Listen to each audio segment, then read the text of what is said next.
Depuis les temps anciens, les êtres humains ont cherché la compagnie, l'appartenance et l'amour. Cependant, la peur de l'abandon a été une constante tout au long de l'histoire.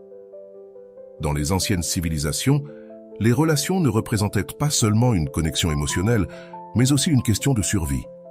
Les Grecs, par exemple, considérèrent que l'amour était une force divine, et tant les mythes que les tragédies reflétaient la vulnérabilité de l'être humain face au rejet ou au mépris. La peur de perdre quelqu'un, comme l'affirmèrent certains philosophes classiques, était directement liée à l'insécurité intérieure.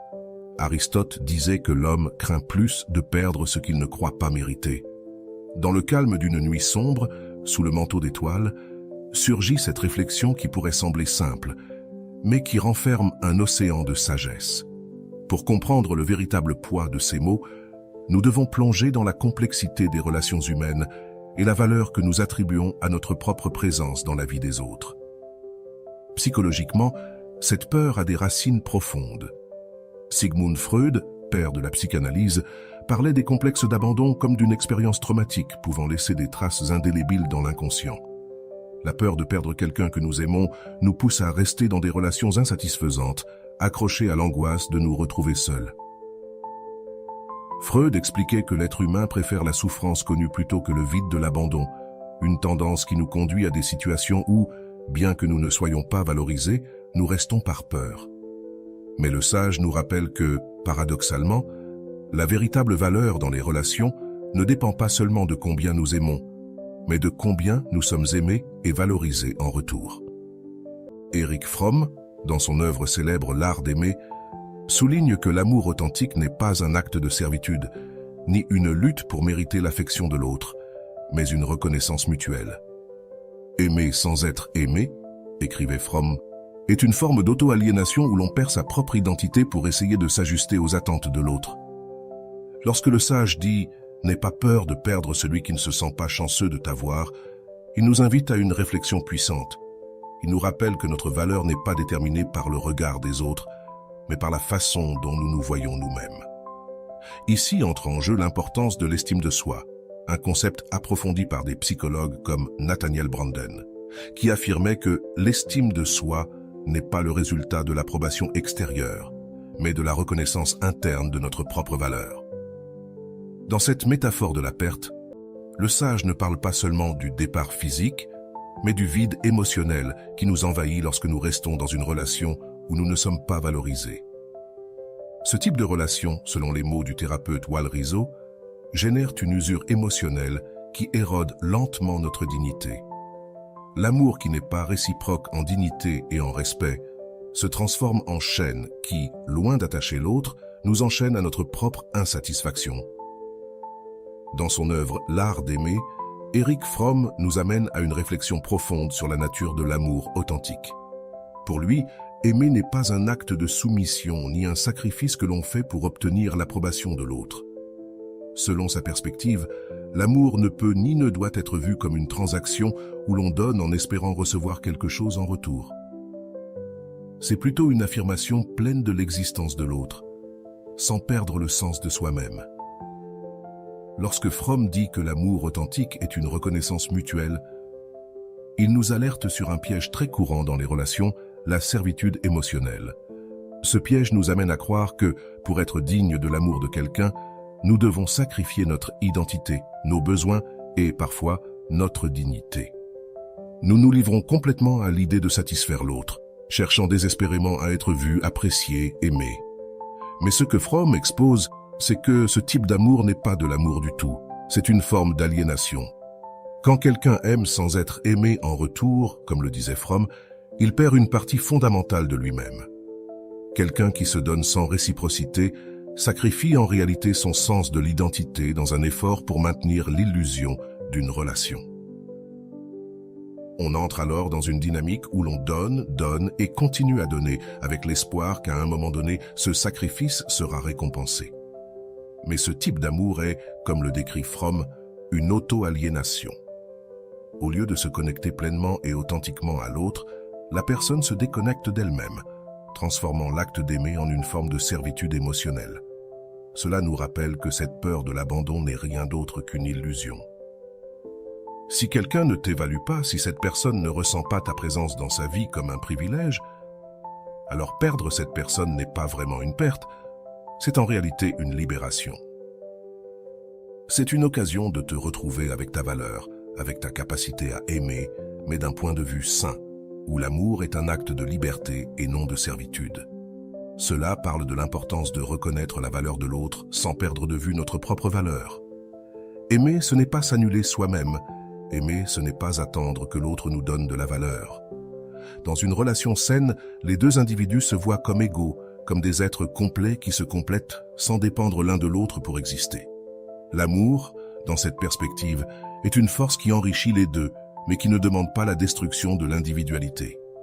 La peur de perdre quelqu'un qui ne t'évalue pas est basée sur la croyance erronée que ta valeur dépend de la manière dont cette personne te perçoit.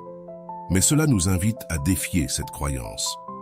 L'amour véritable ne cherche pas à s'attacher à quelqu'un qui ne t'apprécie pas, mais se libère de ces chaînes émotionnelles qui nous lient à la souffrance. L'amour, dans son essence la plus pure, nous libère. Il nous permet de grandir et d'être pleinement nous-mêmes, tant individuellement qu'ensemble.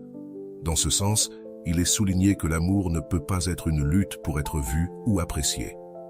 Si nous sommes dans une bataille constante pour gagner l'affection de quelqu'un, nous n'aimons pas, nous survivons simplement. Et ce n'est pas la nature de l'amour. Aimer est un acte de reconnaissance mutuelle où chacun se voit avec clarté, s'évalue et se respecte. L'amour, comme cela est décrit, est une force constructive, pas destructive. C'est une affirmation de l'autre, mais aussi de soi-même. C'était une nuit dégagée dans les collines de San Pietro, un petit village côtier en Italie. Les lumières des maisons s'éteignaient une à une, laissant le ciel libre pour que les étoiles puissent briller de tout leur éclat. Au loin, on entendait le murmure de la mer, comme si les vagues racontaient des secrets oubliés au sable. L'air frais de septembre apportait avec lui une calme presque mystique, comme si le monde entier avait décidé de s'arrêter un moment. Assise sur le bord de la falaise, sous un vieil olivier, se trouvait Serena.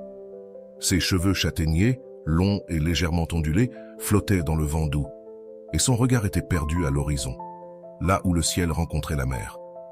C'était une femme forte, ou du moins c'est ainsi qu'elle s'était considérée pendant la plus grande partie de sa vie, mais cette nuit-là, quelque chose en elle se sentait brisé. À ses côtés, une tasse de thé froid oublié et un livre ouvert sur ses genoux, L'art d'aimer d'Erich Fromm. Elle avait souligné une phrase en particulier, « Aimer sans être aimé est une forme d'auto-aliénation ». L'écho de ces mots la poursuivait, frappant les murs de son esprit, cherchant des réponses. « Pourquoi m'accrochais-je autant à quelqu'un qui ne me voit même pas ?» se demandait-elle en silence. La relation avec Luca, son partenaire depuis 5 ans, était devenue un mirage. Ce qui était autrefois un amour passionné, une connexion qu'elle croyait inébranlable, s'était transformé en quelque chose de froid, distant, dépourvu de réciprocité. Luca avait cessé de la voir, de l'évaluer, et pourtant, elle était toujours là, attendant qu'il la regarde comme avant, qu'il ressente sa présence comme un privilège et non comme une routine. Tout à coup, elle entendit des pas derrière elle. C'était Giulio, son meilleur ami d'enfance. Sa présence lui avait toujours apporté un sentiment de réconfort, comme si le monde était un peu moins cruel quand il était près d'elle. Il s'assit à ses côtés sans dire un mot, partageant simplement le silence. Le bruit des vagues remplissait l'espace entre eux pendant un moment, avant que Giulio ne rompe le calme. « Luca, encore ?» demanda-t-il à voix basse, son regard fixé sur l'horizon. Serena hocha lentement la tête, sans quitter des yeux la mer. « Je ne sais pas quoi faire, » murmura-t-elle finalement, la voix brisée. « Je me sens invisible. C'est comme si je n'existais pas pour lui, à moins qu'il ne m'en ait besoin. Mais quand il a besoin de moi, je suis là, attendant que cela soit différent, qu'il me voie, qu'il m'évalue. » Giulio la regarda avec tendresse et inquiétude. Il savait ce qu'elle ressentait pour Luca, combien elle avait investi émotionnellement dans cette relation.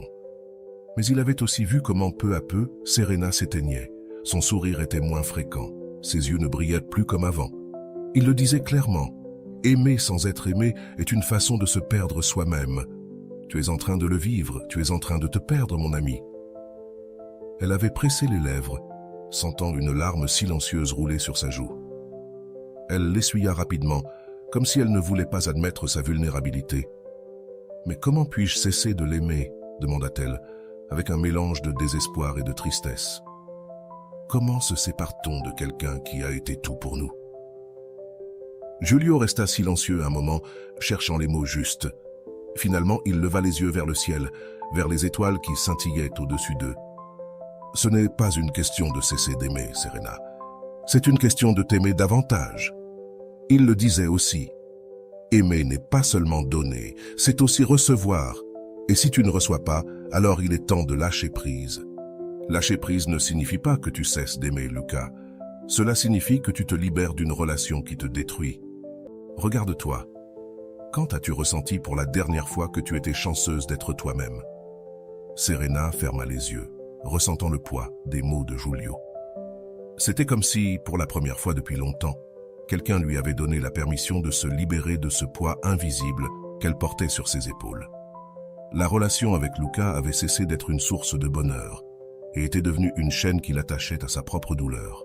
« N'aie pas peur de perdre celui qui ne se sent pas chanceux de t'avoir », murmura Giulio, répétant les mots de la citation que Serena lui avait partagée un jour. « La peur est ce qui te retient ici, sur cette falaise, à regarder la mer au lieu de profiter de ta vie.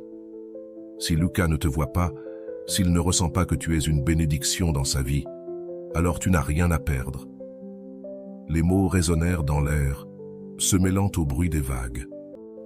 Serena sentit que quelque chose en elle commençait à se libérer, comme une brume qui se dissipait peu à peu. Ce n'était pas une décision qu'elle pouvait prendre immédiatement, elle le savait, mais c'était le début.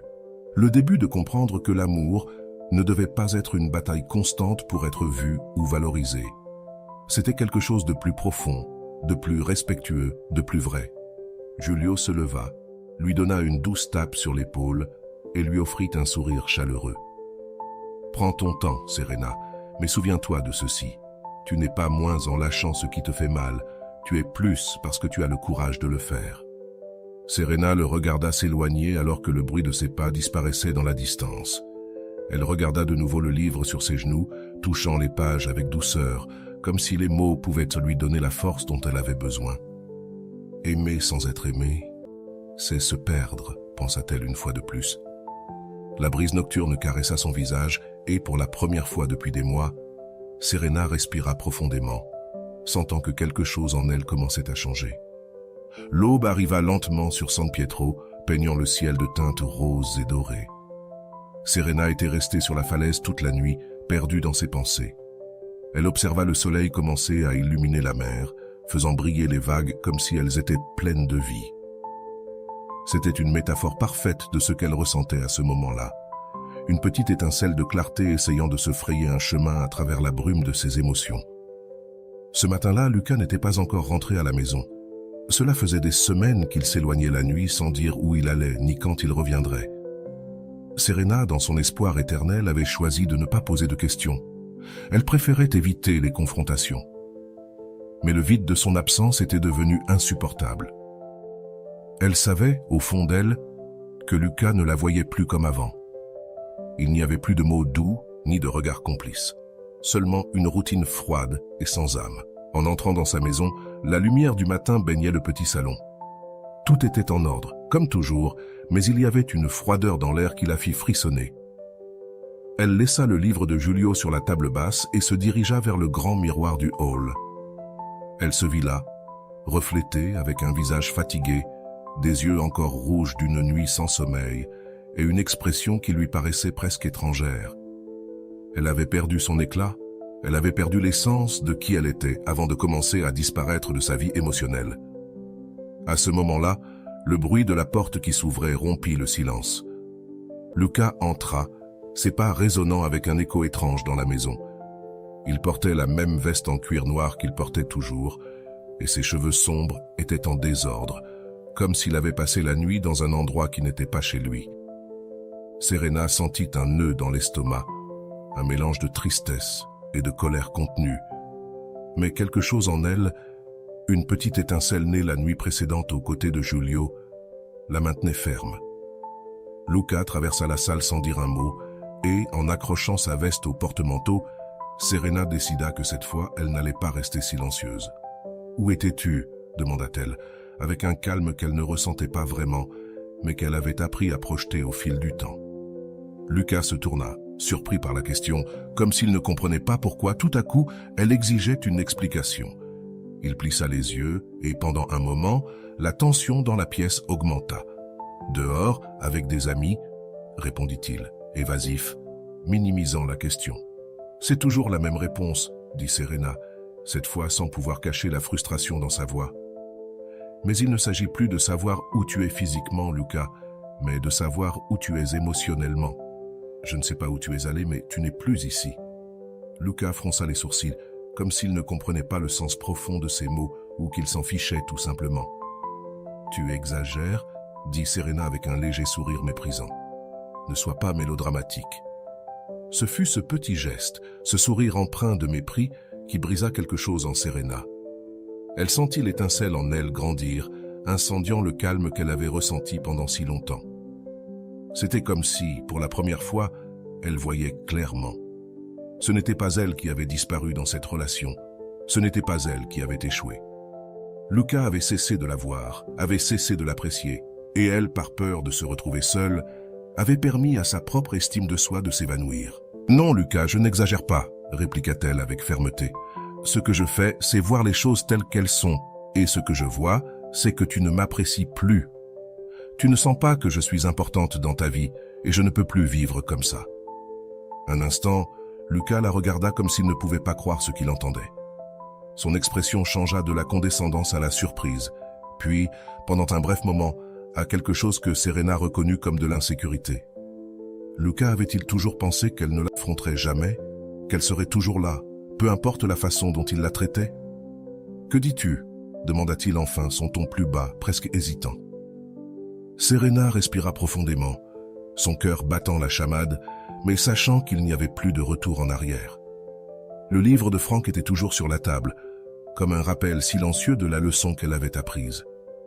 Il était temps de cesser d'être invisible, de cesser d'accepter le minimum d'effort de quelqu'un qui ne se sentait pas chanceux de l'avoir dans sa vie.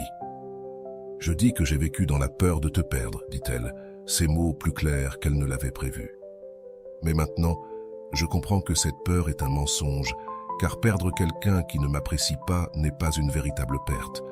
Ce que j'ai perdu, c'est le respect que j'avais pour moi-même, et c'est ce que je vais récupérer. » Lucas fit un pas vers elle, ses yeux cherchant dans les siens un signe de faiblesse, une indication qu'elle pourrait revenir sur ses paroles, comme tant de fois auparavant. Mais cette fois, il n'y avait pas de peur dans le regard de Serena, seulement de la détermination. « Je ne peux plus faire ça », conclut Lucas d'un ton serein. « Je ne peux plus continuer à lutter pour être vu, pour être apprécié. Si tu ne sens pas que je suis une bénédiction dans ta vie, alors il est temps de te laisser partir. » Un silence prolongé s'installa entre eux, comme si le temps s'était arrêté. Et pour la première fois depuis des années, Serena sentit le pouvoir dans ses mains. Ce n'était pas la fin qu'elle avait imaginée, mais c'était la fin dont elle avait besoin. Lucas ne dit rien de plus. Il la regarda simplement, ne comprenant pas vraiment ce qu'il avait perdu, et peut-être ne le comprendrait-il jamais. Serena se dirigea vers la porte, ouvrit grand les fenêtres donnant sur la mer et respira profondément l'air frais du matin. Une nouvelle lumière brillait dans ses yeux. Elle ne savait pas ce que l'avenir lui réservait, mais ce qu'elle savait, c'est qu'elle avait récupéré quelque chose de bien plus important qu'une relation vide. Elle avait retrouvé le respect pour elle-même. La journée avançait lentement alors que Serena restait dans la maison, maintenant en silence, avec les fenêtres ouvertes sur le monde extérieur. L'arôme salé de la mer envahissait la salle, comme s'il voulait lui rappeler que la vie poursuivait son cours immuable, peu importe les décisions qu'elle prendrait à l'intérieur de ces quatre murs. Lucas est sorti de la maison quelques minutes après la conversation. Il n'y eut ni cri, ni supplication, ni promesse vide, juste un silence qui semblait confirmer l'inévitable. Il s'en alla sans dire au revoir, croyant peut-être que, comme toujours, Serena changerait d'avis. Mais cette fois, quelque chose en elle avait changé pour toujours. Les heures passèrent, et chaque minute qui s'écoulait, Serena sentait comment la légèreté remplaçait le poids qu'elle portait sur ses épaules. C'était comme si, Pour la première fois en années, elle respirait avec liberté. Cela n'avait pas été facile de parler, d'affronter la réalité, de regarder Lucas et de le laisser partir. Cela avait requis une force intérieure qu'elle ne savait pas qu'elle avait, mais elle l'avait fait. Elle avait choisi de s'aimer elle-même, plus que de rester prisonnière d'une relation qui la faisait se sentir petite et invisible. Julio apparut à la porte plus tard, comme s'il avait su exactement quand venir. Cette fois, il n'eut pas besoin de poser de questions. Il le voyait dans les yeux de Serena, dans le calme qui l'enveloppait maintenant. Il s'assit à ses côtés dans la même salle qui avait été témoin de tant de moments d'incertitude et lui sourit avec cette chaleur qu'un ami de toute une vie pouvait offrir. « Tu l'as fait », dit-il simplement, sa voix pleine de fierté. Serena hocha lentement la tête, son regard fixé sur l'horizon, au-delà des fenêtres. « Je l'ai fait », répondit-elle, et sur ses lèvres apparut un petit sourire mais sincère. « Comment te sens-tu » demanda Julio qui connaissait déjà la réponse. Serena mit un moment à répondre. Elle ne voulait pas précipiter les mots. Elle voulait savourer ce moment, cet espace de calme qu'elle avait réussi à créer pour elle-même. « Je me sens libre », dit-elle enfin, et le mot sonna aussi puissant que ce qu'il représentait. « Pendant des années, j'ai cru que si je perdais Lucas, je perdrais tout. Mais maintenant, je comprends que la seule chose que je perdais, c'était moi-même. J'ai passé tant de temps à me battre pour être vu, pour être valorisé, que j'ai oublié qui j'étais. » Julio hocha la tête sans besoin d'ajouter quoi que ce soit. Il savait que Serena était en train de trouver ses propres réponses et que chaque mot qu'elle prononçait était un pas vers sa propre guérison. « Tu as raison », continua Serena avec un sourire nostalgique. « Aimer, ce n'est pas se perdre dans l'autre, c'est être deux personnes complètes, marchant ensemble, pas traînant. Et si l'autre personne ne le comprend pas, alors il vaut mieux lâcher prise. » Les mots flottaient dans l'air, pleins d'une vérité que Serena étreignait maintenant avec force. Il n'y avait plus de peur, plus d'insécurité. Ce qu'il y avait, c'était une nouvelle Serena, une femme qui comprenait que sa valeur ne dépendait pas de la façon dont les autres la voyaient, mais de la façon dont elle se voyait elle-même. Cette nuit-là, Serena et Julio marchèrent dans le petit village, profitant de la tranquillité des rues pavées, du bruit de la mer au loin et des lumières chaleureuses qui brillaient depuis les fenêtres des maisons. Le village était rempli de souvenirs, tant de son enfance que des années passées avec Lucas, mais elle ne ressentait plus la même nostalgie. Les souvenirs n'étaient plus des chaînes qui l'attachèrent au passé, mais de simples chapitres d'une histoire qu'elle avait décidé de clore. Alors qu'ils marchaient le long de la mer, Serena s'arrêta un moment, regardant vers l'horizon. Le soleil se couchait, teintant le ciel d'un orange intense qui se reflétait dans les eaux calmes. « J'ai toujours pensé que l'amour était quelque chose pour lequel il fallait se battre, dit-elle à voix basse, presque pour elle-même.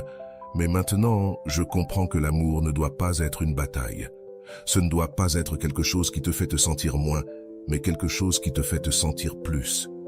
Et si quelqu'un ne se sent pas chanceux de t'avoir, alors il ne mérite pas d'être dans ta vie. » Julio sourit, fier de la transformation qu'il voyait chez son ami. Il savait que le chemin devant elle ne serait pas facile, mais il savait aussi que Serena avait maintenant la force de l'emprunter. « C'est vrai, » dit-il doucement. « Parfois, ce que tu peux faire de plus courageux, c'est de te choisir toi-même. » Serena hocha la tête, ses yeux brillants d'une nouvelle lumière. Elle ressentait la vérité de ces mots dans chaque fibre de son être. Pendant si longtemps, elle avait vécu dans la peur de perdre Lucas, d'être seule, de ne pas être à la hauteur. Mais maintenant, elle comprenait que la véritable perte aurait été de rester dans l'ombre de quelqu'un d'autre. Une relation qui lui faisait oublier qui elle était. Le soleil s'est complètement caché derrière l'horizon et la première étoile est apparue dans le ciel.